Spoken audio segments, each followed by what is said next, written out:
विश्व के कोने कोने में यूट्यूब के माध्यम से हमसे गुरु मंत्र लेकर वैदिक परंपरा में आगे बढ़ने वाले मेरे प्रिय शिष्यों, सज्जन और सन्नारियों, आज हम आपको बताएंगे स्त्रियों की व्यथा। स्त्री जाति भगवान ने ऐसी बनाई है कि इसमें सुख का प्रभाव ज़्यादा होता है। स्त्री ज़्यादातर जिद्दी स्वभाव की होती हैं। इनका मन हमेशा चलित रहता है। ये भोली भी बहुत होती हैं। पुरुषों को पहचानने में हमेशा गलती करती हैं। कितना भी बड़ा अपराध हो, ये तुरंत माफ़ कर देती हैं।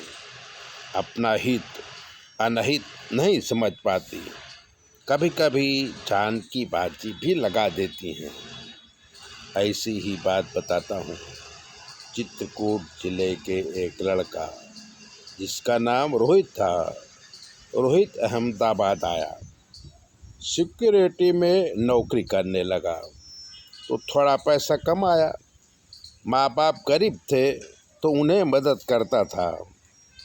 गांव में मकान भी बनवाया था, जिससे पक्ष के ही पास के ही गांव में उसकी शादी हो गई।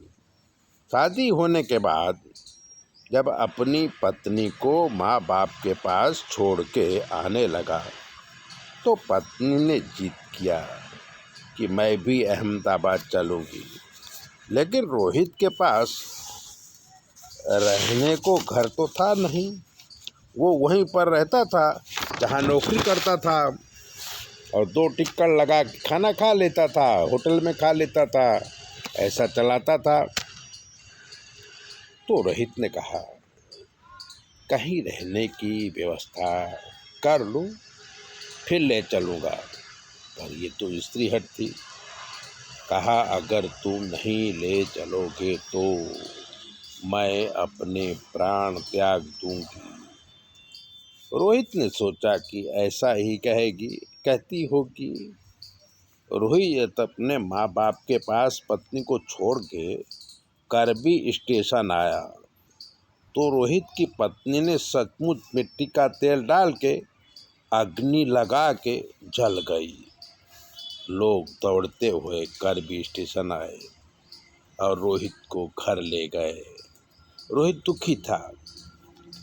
क्रियाकर्म करके अहमदाबाद आया तो अहमदाबाद में घर बनाया, दूसरी शादी हुई। रोहित सुखी है, पर उसे हमेशा अपनी पत्नी की नासमझ याद आती है।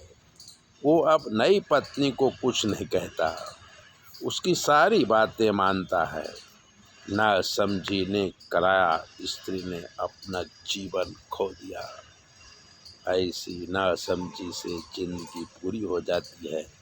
किसी भी परिस्थिति को समझने की ज़रूरत है, नहीं तो नारी के जीवन में सिर्फ दुख ही दुख है। वो चाहे तो सुखी हो सकती है, लेकिन परिस्थितियों का सामना करना पड़ता है। चैनल सब्सक्राइबर करिए, लाइक करिए। ज्योतिष के लिए 9825200108 पर फ़ोन कर लीजिए। चैनल सब्सक्राइबर ज़रूर करिए। जय भोले।